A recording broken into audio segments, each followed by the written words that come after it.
Hello student, welcome back to our channel future academy education. चलिए start करते हैं mathematics dissolution, जिसका lecture number 12 है। आज स्टार्ट करेंगे कुछ नया कॉन्सेप्ट जिसका नाम है when all partner become insolvent. सारे के सारे पार्टनर अब इंसॉल्वेंट हो गए। पहले हमने नॉर्मल डिसोल्यूशन किया था, फिर उसके बाद वन पार्टनर इंसॉल्वेंट किया, फिर टू पार्टनर इंसॉल्वेंट किया। अब आज हम बात करेंगे all partner become insolvent. All partner become insolvent का मतलब हो रहा है कि यहाँ पे जितने भी पार्टनर है सारे के सारे पार्टनर इंसॉल्वेंट हो गए, कोई भी नहीं बचा, सारे के सारे कंगाल हो गए। जब सारे के सारे पार्टनर कंगाल हो गए तो बिजनेस बचेगा क्या? नहीं, कोई सॉल्वेंट नहीं यहाँ पे। तो बिजनेस को क्या करना पड़ेगा? क्लोज करना पड़ेगा। वाई? क्योंकि अब बिजनेस चलाने के लिए किसी के पास पैसा ही नहीं है तो बिजनेस चलेगा कैसे? इसलिए आपका यहाँ पे कुछ फॉर्मेट बढ़ जाएगा। क्या फॉर्मेट बढ़ेगा? देखो, हम लोग नॉर्मल डिसोल्यूशन में क्या करते थे? रियलाइजेशन अकाउंट बनाते थे, पार्टनर्स कैपिटल अकाउंट बनाते थे, कैश एंड बैंक अकाउंट बनाते थे। अब यहाँ पे क्या चेंजेस होगा कि फॉर्मेट में आपको लायबिलिटी में जाने का, लायबिलिटी साइड में जाने का, चेक करने का कितनी लायबिलिटीज है कैपिटल और रिजर्व को छोड़ के, क्योंकि कैपिटल और रिजर्व तो पार्टनर्स का होता है। तो कैपिटल और रिजर्व को छोड़ के जो भी लायबिलिटीज बचेंगी वो अकाउंट बनेगा यहाँ पे।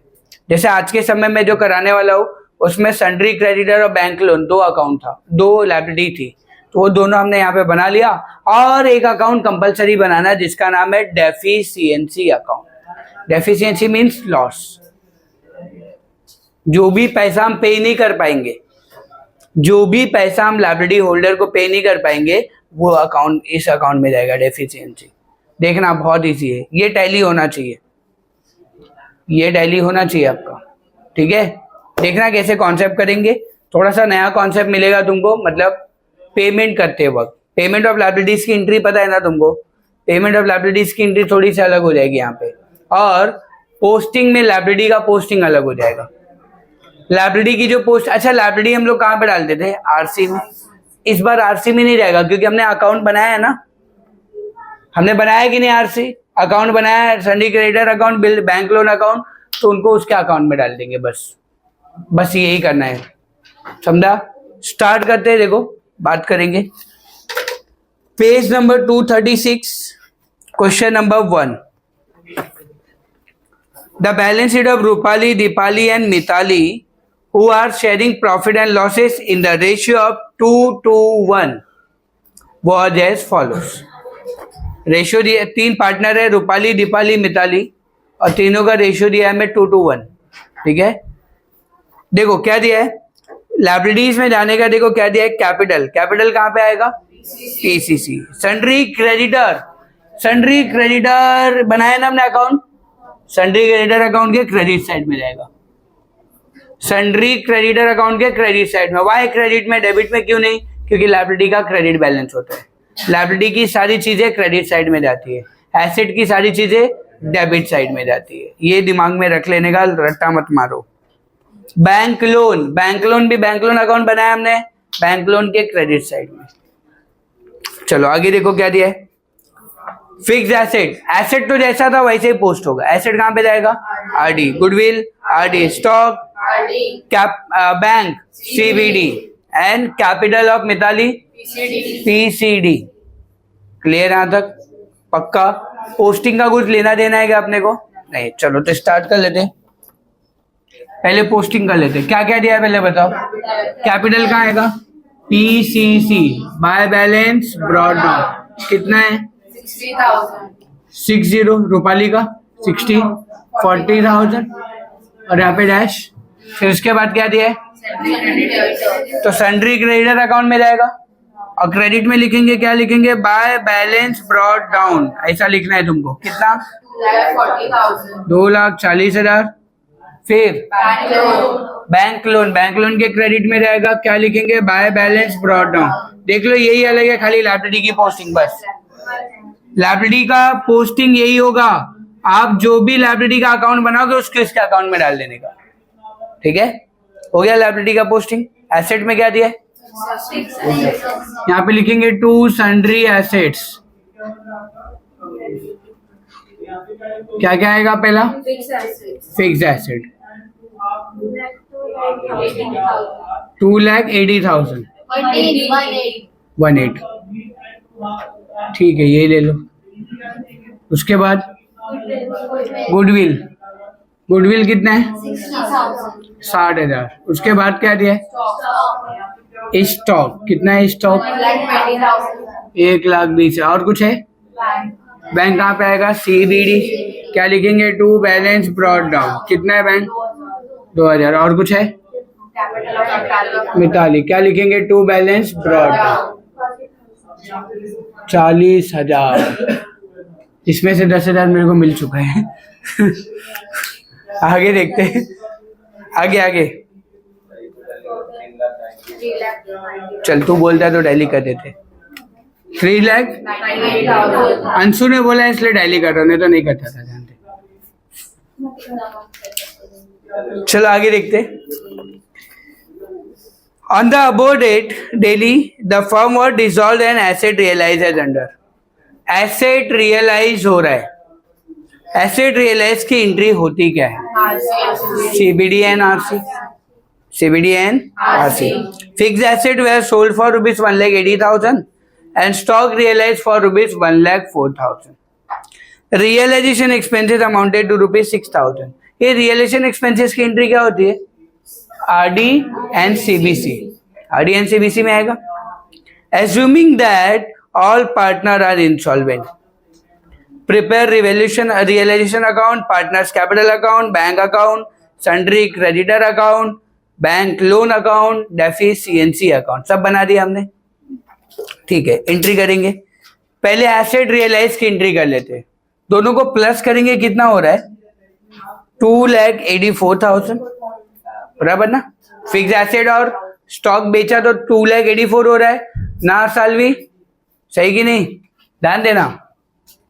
तो एंट्री क्या होगी? देखो ध्यान से गाइस, एंट्री क्या होगी? CBD and RC। CBD में लिखेंगे टू रियलाइजेशन,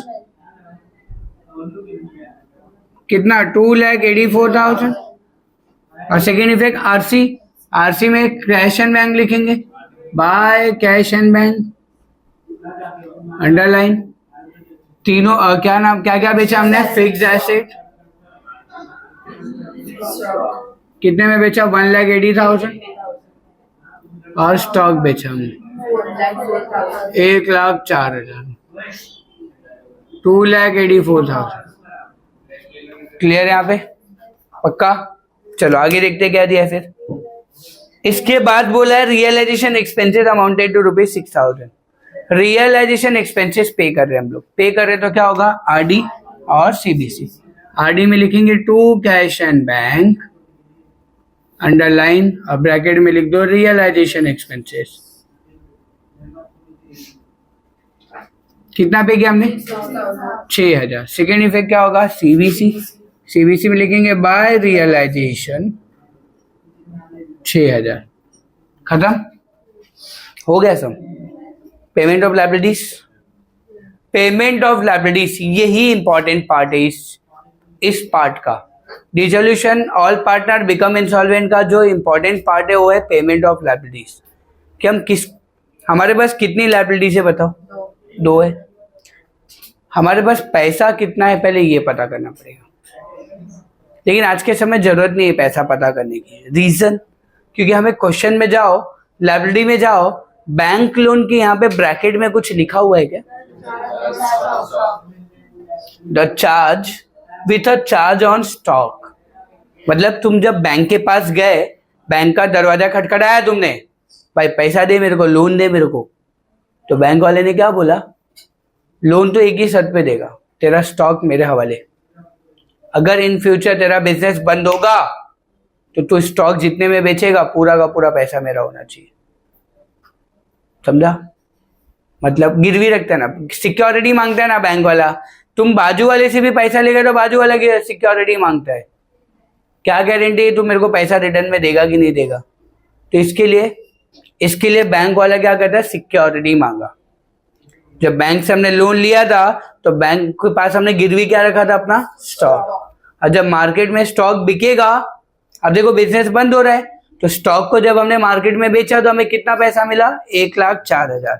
नीचे देखो लिखा हुआ है ना 1,04,000 स्टॉक बेचा तो उससे क्या होगा? बैंक लोन का पेमेंट हो जाएगा। उससे किसका पेमेंट होगा? Bank loan. देखो मैं यहाँ पे करके दिखा रहा हूं।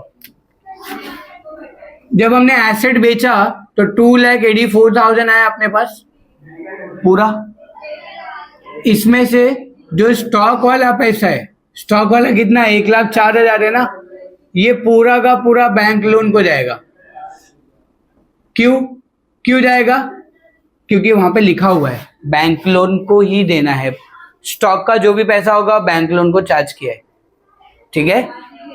बाकी जो पैसा है 1,80,000 वो हम क्रेडिटर को पे कर देंगे। किसको पे करना गाइस? क्रेडिटर्स। क्लियर है? यहाँ पे हमारे जेब में 2,84,000 रुपीज आया, 2,84,000 आया। उसमें से हमने क्या किया? सुनो ध्यान से अच्छे से। हमने क्या किया? थोड़ा पैसा क्रेडिटर को पे कर रहे, थोड़ा पैसा बैंक लोन को पे कर रहे। खाली ये पता चल गया कि बैंक लोन को कितना पे करना है। क्वेश्चन में ब्रैकेट में लिखा हुआ है कि बैंक लोन को स्टॉक वाला अमाउंट पे करना है। तो स्टॉक को हमने बेचा तो कितना मिला अपने को? 1,04,000 मिला ना। स्टॉक को बेचा तो 1,04,000 ही मिल रहा है ना। तो 1,04,000 पूरा का पूरा बैंक लोन को जाएगा, ठीक है। तो बाकी पैसा कितना बचा? 1,80,000, 1,80,000। 1,80,000 पूरा का पूरा क्रेडिटर को पे हो जाएगा। फिर अपने पास 2 लायबिलिटी थी, 2 लायबिलिटी को पे कर रहे हैं हम लोग। समझा यहाँ तक? क्लियर? तो यहाँ पे देखो एंट्री क्या होगी? पहले आप लोन पे कर दो, बैंक लोन। तो बैंक लोन में तो अपना बाकी कितना था? 1,00,000। हम पे कितना कर रहे हैं? 1,04,000। तो हम लोग 1,04,000 नहीं लिखेंगे, 1,00,000 ही लिखेंगे। 4,000 बैंक को एक्स्ट्रा जा रहा है। 4,000 बैंक को क्या जा रहा है? एक्स्ट्रा। अब तुम यहाँ पे 1,04,000 मत लिखना, वो पूरा पैसा 1,00,000 रुपया बैंक को चला जाएगा। बैंक लोन का अमाउंट कितना है? ध्यान से समझो, जब तक नहीं समझेगा तब तक समझाएगा मैं। बैंक लोन का पैसा कितना बाकी था अपने पास? 1,00,000। मतलब बैंक को अपने को 1,00,000 रुपए देना था, पर स्टॉक बेचा कितने में? 1,04,000। तो बैंक को 1,00,000 रुपए देना था ना अपने को, बट हम पूरा पैसा देंगे उसको। क्यों? क्योंकि स्टॉक गिरवी था ना।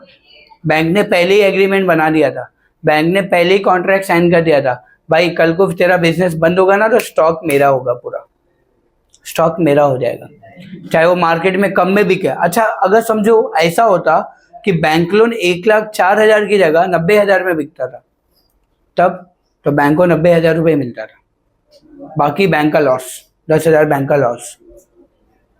समझा यहाँ पे? क्यों? क्योंकि स्टॉक गिरवी रखा था, बैंक ने पहले ही बोला था कि मैं स्टॉक ले लूंगा, स्टॉक बेचने के बाद जो पैसा मिलेगा वो पूरा मेरा होगा, बैंक ने ऐसा बोल के रखा है। ऐसा होता ही है। जिस एसेट पे सामने वाला अपना नाम दे देता है कि हाँ ये मेरी सिक्योरिटी है, कल को बिजनेस बंद हो रहा है और वो एसेट बंद बेचा जाएगा मार्केट में, जब उसको रियलाइज किया जाएगा तो जितना भी पैसा मिलेगा वो पूरा का पूरा पैसा उस बंदे को मिलेगा, चाहे पैसा कम मिले चाहे पैसा ज्यादा मिले, पूरा का पूरा पैसा उस बंदे को जाएगा। समझा यहाँ पे? तो ये चीज आपको यहाँ पे याद रखनी है। तो बैंक लोन का पैसा कितना बाकी है? 1,00,000। तो हम उसको पूरा का पूरा 1,00,000 पे कर सकते हैं, आराम से कर सकते हैं। तो बैंक लोन का देखो पेमेंट ऑफ लायबिलिटीज की एंट्री क्या होगी, ध्यान से देखना। फर्स्ट इफेक्ट लिखेंगे डेबिट में, और पे कर रहे हैं ना हम लोग, पे कर रहे हैं मतलब पैसा, इसलिए कैश एंड बैंक के क्रेडिट में। जो भी लायबिलिटी का आप पेमेंट करोगे उसके डेबिट में लिखना है, जो भी लायबिलिटी का आप पेमेंट करोगे उसके कहां पे लिखोगे? डेबिट में। और क्रेडिट कहां पे होगा? कैश एंड बैंक के क्रेडिट साइड में, सीबीसी में। रीजन क्योंकि पैसा जा रहा है, पैसा जा रहा है इसलिए कैश एंड बैंक के क्रेडिट में आएगा। तो आप यहाँ पे पे करते वक्त कैश एंड बैंक लिखोगे। कितना पे कर रहे हो आप? 1,00,000 पूरा पे कर रहे हो, देखना ध्यान से। और सेकेंड इफेक्ट क्या होगा यहाँ पे? बाय बैंक लोन 1,00,000, ठीक है, हो गया। अब ऐसे क्रेडिटर का, अब पैसा कितना बचा अपने पास? 1,80,000 बचे। तो 1,80,000 बचा तो वो क्रेडिटर को पे होगा। तो क्रेडिटर में लिखेंगे टू कैश एंड बैंक। मैंने बोला ना जिसको भी हम पे करें उसके डेबिट में लिखेंगे। कितना पे करे क्रेडिटर को? 1,80,000, ठीक है। सेकेंड इफेक्ट क्या होगा, कैश एंड बैंक के क्रेडिट साइड, क्योंकि पैसा जा रहा है 1,80,000। क्लियर है, पक्का। अब टैली करते हैं। इसको अगर टैली करोगे तो यहाँ का 2,40,000 है और यहाँ का 2,40,000, यहाँ का 1,80,000 है। 2,40,000 बिगर अमाउंट है,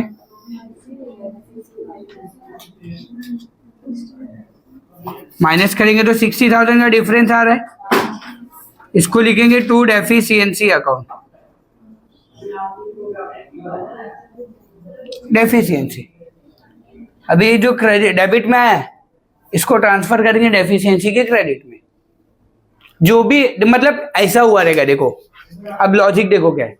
अपने को क्रेडिटर को देना कितना था, 2,40,000। हम पे कितना कर रहे हैं उसको, मतलब 60,000 पे कर पाए क्या, नहीं, 60,000 पे नहीं किया है तो वो डेफिशिएंसी में चला जाएगा, क्योंकि अपने पास पैसा ही नहीं है। पैसा ही नहीं है तो हम लोग पे नहीं कर पा रहे, तो वो 60,000 रुपये डेफिशिएंसी में जाएगा। तो क्रेडिटर क्या बोलेगा, चल ठीक है थोड़े दिन के बाद पे कर देना, समझा। तो ये क्या होगा, डेबिट में, तो ट्रांसफर का होगा क्रेडिट में। तो क्रेडिट में लिखेंगे बाय क्रेडिटर 60,000, समझा गाइस यहाँ पे। अब तुम देखोगे तुम्हारा cash and bank account tally हो गया, देखो 2,86,000। बैंक लोन भी टैली हो गया, 1,00,000। ठीक है, अब इसको नॉर्मल जैसे टैली करते वैसा कर दो। इसका 4,000 का एंट्री नहीं जाएगा, नहीं, वो अपना ही लॉस है, हमने गिरवी रखा था ना, बैंक को फायदा है 4,000 का। यहाँ पे प्रॉफिट और लॉस दिखा नहीं सकते, बिकॉज अब बिजनेस बंद हो रहा है तो काय का प्रॉफिट काय का लॉस। यहाँ का तो मैं कर लेता हूँ 2,84,000।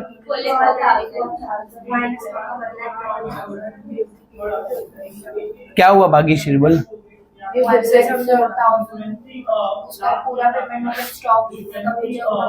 पूरा मतलब बैंक लोन कितना बाकी था, 1,00,000 ही दिखाएंगे।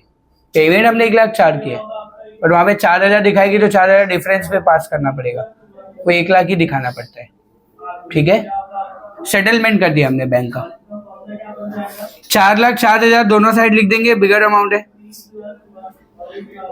देख लो यहाँ पे, बड़े में से छोटे को माइनस करो कितना होता है, तो यहाँ पे आएगा बाय रियलाइजेशन लॉस। तीनों पार्टनर का नाम रूपाली, दीपाली और मीताली। देखो बांटेंगे रेशियो में, कितना है डिफरेंस, 1,00,000, 1,20,000। चलो बांटो, क्या रेशियो क्या है, 2:1।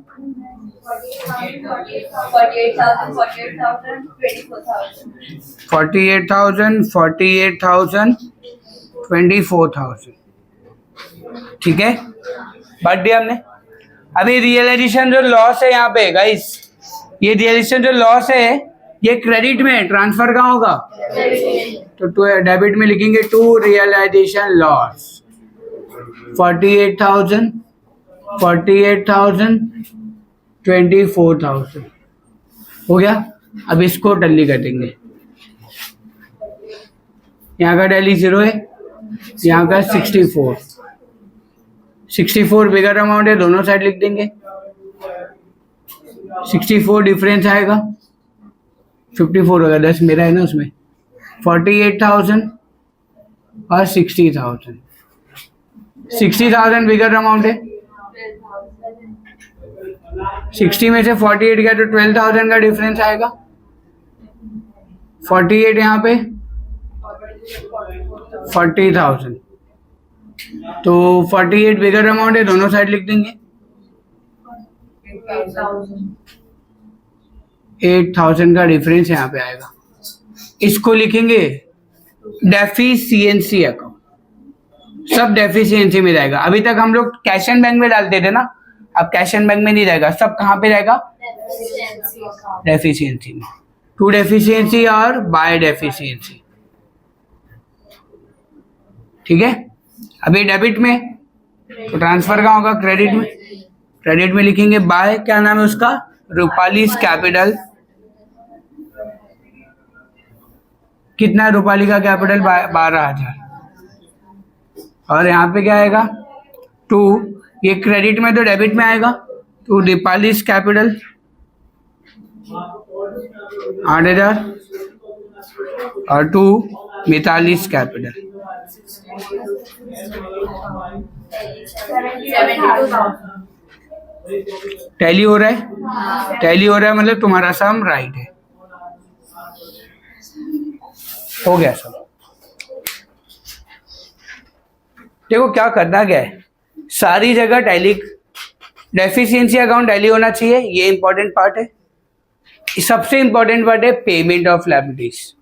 आज के सब में तुमको पहले से बोल दिया था कि बैंक लोन को कितना पे करना है, बैंक लोन को स्टॉक वाला अमाउंट पे करना है, बट कहीं कहीं पे पता है, अभी अगला सम करेंगे ना, उसमें आपको पता ही नहीं रहेगा कि बैंक लोन को कितना देना है, क्रेडिटर को कितना पे करना है। तो उसके लिए एक ट्रिक है, उसके लिए एक रेशियो बनाना पड़ेगा, छोटा सा करेंगे वो भी, ठीक है।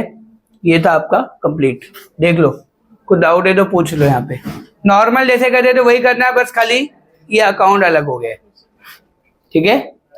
चलो तो फिर आज के लेक्चर में इतना ही रखेंगे, बाकी नेक्स्ट लेक्चर में कवर करते हैं हम लोग, ठीक है। वीडियो अच्छा लगा तो प्लीज चैनल को सब्सक्राइब कीजिए एंड फ्रेंड ग्रुप में शेयर कीजिए। एंड अगर आपको कुछ डाउट्स है, कुछ क्वेरीज है तो आप कमेंट बॉक्स में लिखिए। Thank you so much guys.